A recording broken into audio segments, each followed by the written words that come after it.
Okay. Should be kicking in here any second. 0.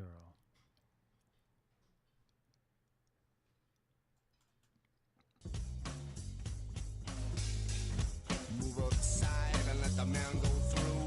Let the man go through. Move aside and let the man go through. Let the man go through. Move aside and let the man go through. Let the man go through. Move aside and let the man go through. Let the man go through.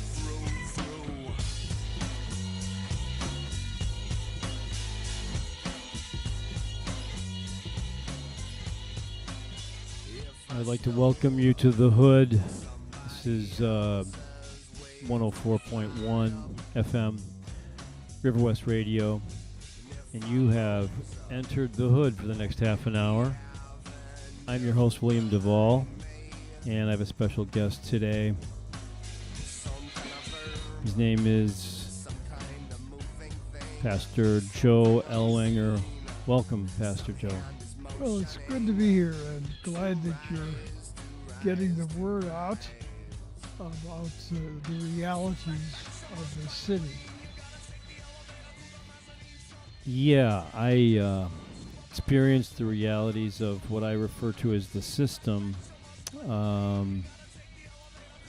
several times over the last couple of years for minor things in my view. And the jail system viewed my quote-unquote crimes as minor because they put me into the inmate worker program where I worked my sentence down from 5 months to 3 months, working 16 hours a day, 7 days a week in the kitchen. So they don't allow everybody, they lock up to make the food and clean cells and toilets and fold laundry. You have to have, whatever. Okay, so Pastor Joe, it's good to have you here in the hood here in the studio.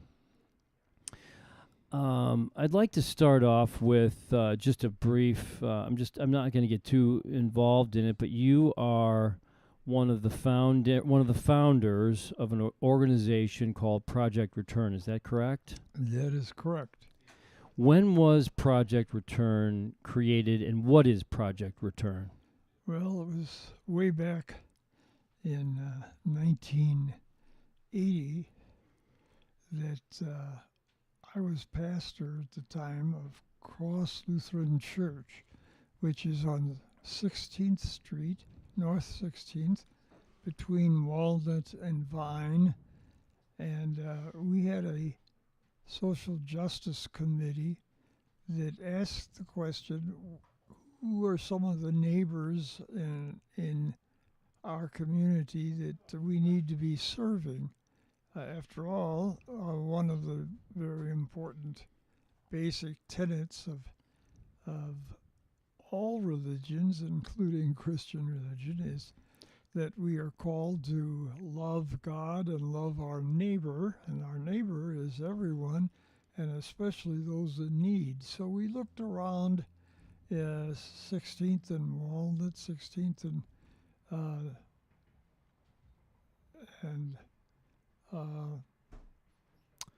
the area there. May I just interject? Now, that area of 16th and Walnut, is that a black neighborhood? That would be called now. Yeah, at the time when you were thinking about the creation of Project Return, what was the neighborhood like at that time? Well, it was already African American.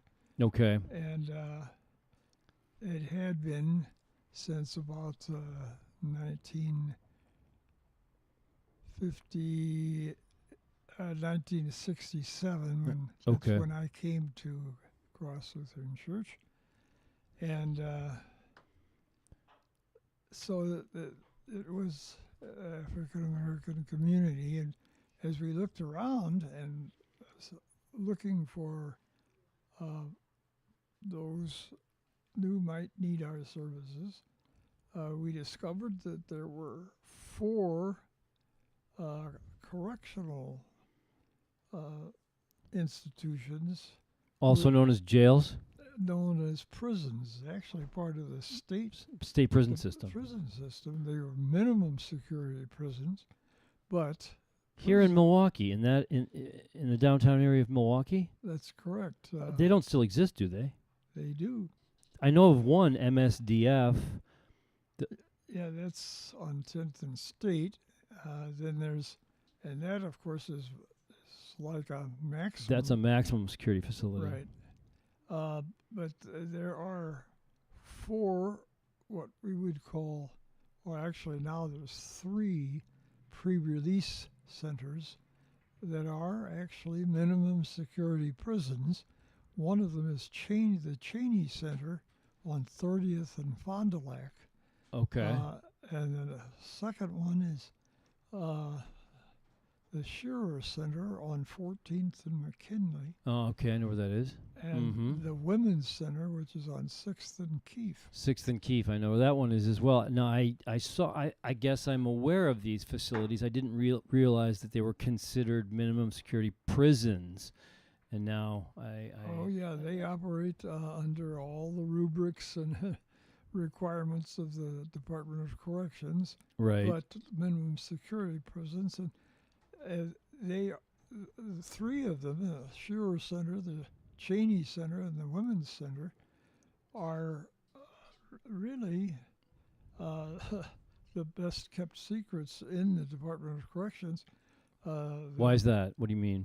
Well, I mean that they, first of all, neighbors in the neighborhood don't even realize that they are prisons because I didn't. I drive past the one on 6th and Keefe all the time, and I can tell that it has a sort of a detention quality about it with wrought iron fencing and locked gates. And I think there might be a sign, which is a dead giveaway, but it doesn't look like a normal jail by any means. No, it looks, well, all 3 of those buildings, although they do have a chain link fence around them, but there's no big sign that says that this is a prison. It's just refers to these places as centers. Yeah, they look like apartment buildings of a sort. Apartment building or an office building. Right, right. Or maybe even an educational institution. Like a school, maybe. Right. Right. They're single story, aren't they? They're single story. Yeah, ground level just. And people can drive by there every day and not realize that these are prisons, part of the Department of Corrections in Wisconsin. Now, why do you say you referred to them as a best kept secret? Yeah, first of all, they're a secret because, as we just indicated, Right. people don't realize that they are prisons. They're hard to identify, yeah. But they are a positive. They are one positive part of the Department of Corrections because once men and women get to one of those 3 institutions, they are able to go out during the day, get a job, work, put aside some money, and have some money when they are released to be able to rent a place to live, possibly to get a car, and if they've gotten a job and they've done well, they want to stay there. They can even stay on that job, and that means they've got a job, they've got the money stored away there for housing and for transportation, which are 3 of the very important things that men and women need when they are released from the prison. Sure. Okay, so those are 3 places that the Department of Corrections offers to people that are coming out, right? Back Right. into society from prison, from jail, from being locked up. So, okay, but that's not enough, right? Those are 3 places, but a lot more housing is needed, a lot more services are needed. How does Project Return help these types of people? What does Project Return do? Well, now you're looping back to the first question. Well, that's right, because we got off track there a little Yeah. bit, but that's okay. Yeah. Well, Well, when our social justice committee looked around at the community, they found uh, at that time there were three uh, pre-release centers, minimum security prisons for men, and the one for women, and so those now there are the two for men and the one for women, and Project Return. So our church, realizing that there were these pre-release centers and minimum security prisons within 12 to 20 blocks of our church, and we found out that men and women were released from there, but also found out that many of them were released without any certain place to go to live. And even though most of them got jobs and had jobs, had access to a job when they left, a lot of them did not have access to jobs. And so we formed Project Return for the purpose of hopefully building up a reservoir of companies and businesses that would hire returning citizens. But the reality is that to this very day, there are a lot of businesses and a lot of companies that will not hire somebody with a record of incarceration. They think that's a sign that this person will be a bad employee, will be committing crimes on the job, or just not doing a decent job. Well, in addition to that, finding a place to live, a lot of landlords, a lot of rental agencies are simply going to just put the kibosh. They're simply going to say no to an applicant. All they got to do is go online, go on CCAP, look up their name, and say, "I don't want this person. Go to the next tenant." Exactly. And it doesn't even matter what the crime is. If they're on CCAP, they just mark them off the list. Right. Just if they have any record of incarceration, that's the black mark, as the saying goes. Right. And so Project Return was formed to change the stereotype for both the community and especially for businesses, to help businesses realize that people coming out of the system and coming back to families and to life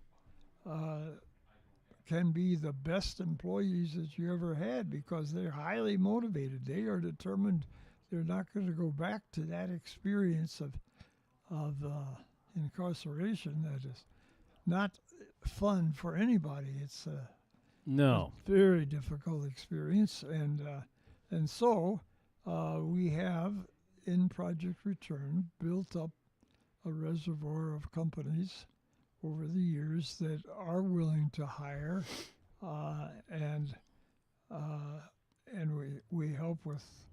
I say we because I'm on the board. I'm not a part of the staff, but I'm still intimately engaged with Project Return, and we do have a reservoir of companies that are ready to hire people coming out of the system, and we help with clothing. That's another thing that we don't think about. So, Pastor Joe, let me ask you a hypothetical question. Let's hypothetically say I was released from jail last night at 2 a.m., as they like to do at the jail. They like to let you go in the middle of the night, 2 a.m., you got whatever the clothes are on your back. And let's say I've been locked up for 3-4 years, let's just say. I got no job, I got no car, I got no place to live, but I walk into the doors of Project Return. How can you help me? Okay. Uh, First of all, unfortunately, we do have to have hours when we're open and when our staff is there and they can do their job. So, Well, I saw on your website there's a certain time frame where walk-ins are welcome. So I'm putting myself as a walk-in. So if I walk into your offices, how can you guys help me? well, we definitely can get you connected with potential jobs. As I say, we have a reservoir of businesses that we know ahead of time are willing to hire formerly incarcerated people, uh, and so we could send the men or women to those places, and assuming that they have some kind of skills or readiness, they will be hired. Like we can help with clothes. We do have uh, clothes in the offices there that men and women can actually get the clothes right then and there. We have, What about a place to live? You know, if I walk into your doors and I don't have a place to live, I got no family, I got nowhere to go. How can you help me that at that moment find a place to live? well, that is possible also. We have a laundry list of landlords that are willing to rent to formerly incarcerated persons. Um, and just within the last few months, we have uh, actually gotten some housing that we operate ourselves. We don't own the building, but we do rent the building, and then in turn, uh, right now it's for men coming out of what used to be called House of Correction. Now it's the Community Center, Reintegration Center, right? right? It's It's the a CRC. As it's CRC, yeah. called. Yeah, we won't get started on that subject. I've spent a lot of time talking about this naming of jails, and sort of diluting what they really are with Right. with words. Let me ask you this: How did way back in around 1980, you and your church felt there was a need in the community for help to provide services to help people coming out of jail find a place to live, find a job. Um, how did you? What motivated you to get involved with that specific, like people coming out of jail, as opposed to just homeless people or some other category? How did you get connected with the people coming out of having been locked up? Well, we had, in an urban congregation, you have contact with people from all kinds of backgrounds, and the reality is that there's a huge number of families in the central city of Milwaukee that have a son, a daughter, a husband, a nephew in the system, Yep. and so uh, any urban pastor that does not have some kind of contact with the system is not a very good pastor, and I can say that very strongly. So have you Uh, gone into the jails yourself personally? oh, sure, and in fact, if a family has, for instance, a son, a daughter, a family member that's in the jail, uh, and they come to me as their pastor and say that their son is having a rough time in even in one of the minimum security prisons that we're talking about here. Okay. Uh, that would you be willing to visit him? And of course, I would.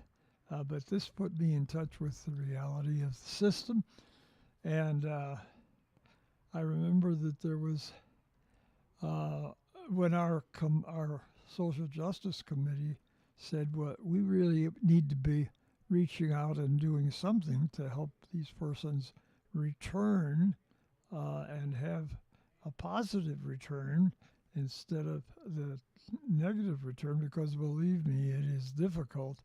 There are all kinds of problems that men and women face when they are released from the system. But there was, as we thought about what we could do to help, we realized that we were novices, and this was all new to us. But there was a man who was formerly incarcerated and who had a really great job with A.O. Smith. Oh yeah. And Okay. was this is a company that doesn't even exist well, it does exist in Milwaukee, but it doesn't have nearly the number of employees that it used to have. Yeah. And anyway, Elijah was his name. When he heard that we were thinking of forming some kind of an organization or agency that would help persons returning, was very eager to work with us, and so he was a member of our board and helped us to make sure that we didn't get off the track of reality here Okay. in terms of what people really needed. So he helped us, and there were people in our congregation and in the community that likewise knew that this was a real challenge Mm-hmm. in Milwaukee, but all over the country. All over the country. And so when we started, we had one staff person, the director, who was a quarter-time person. So you can imagine how limited we were in Yeah. what we could do. Sure. But the amazing thing is that we have grown over the years to the point where we now have, as I mentioned, we have this apartment with 20 units to rent and a staff of, let's see, I have to always think twice to remember how many persons we have on the staff, but it is now 7, 8 persons on the staff, and all but 2 of them are formerly incarcerated. Okay. Okay. Let me just ask you a question. Having personally been inside the system, also known as having been locked up, jailed, I was a minority. The majority of the people in the jails that I've been to, which are 2, but I know about the other ones in Wisconsin, the majority of the people in these buildings are black. You're a white gentleman. I'm white. May I ask you, how old are you? I am 92. 92. And you got involved in this neighborhood and with this church many, many years ago. How were you accepted being a white pastor? And was your congregation white? Was your congregation black, or was it mixed, or how was it? It was racially integrated and mixed. But you ask how I was received. Yeah. Because I lived in the community and responded to people's needs and walked with them, there was an amazing trust and respect for me, and I appreciated it. I had to be very careful that I didn't take it for granted and did not assume it. I needed to walk with people and let them know that I consider them my equal, not kind of paternalistically look down on people, and consequently, I had the opportunity to be received and recognized as their pastor in a very real sense. Do you still preach today these days, or Well, not since I had my stroke in December of last year. you had a stroke, right? You mentioned that last year. I'm still active and still on the board of Project Return, Right. on the board of Serenity Inn, and other agencies that are working to walk with people. So I want to throw out another tough question at you, and I was prefacing the question with my experience in jail and the fact that I don't know what the exact percentage is, but in my experience, it's got to be 96, 97, 98% of the jail population is black. Then there is maybe a couple percentage points white, and maybe a percentage point that is Hispanic and other, maybe some Asians. The question I want to throw at you is, why are our jails all, and I say all, and I'm exaggerating using that term, they're not all black, 100%, but why are they so predominantly black? Why is the American jail system locking up so many black men and women, but mostly men? Well, that's a very important question. Wisconsin has, believe it or not, the highest percentage of African American persons in the prison system of all the states in the country. A higher percentage than Alabama, Mississippi, South Carolina, or the southern states where we would expect this maybe to happen. But why in Wisconsin? Why is that? Well, we have some laws and some law enforcement that unfortunately are very colorblind, or very color conscious, and so for instance, what has sent people to prison,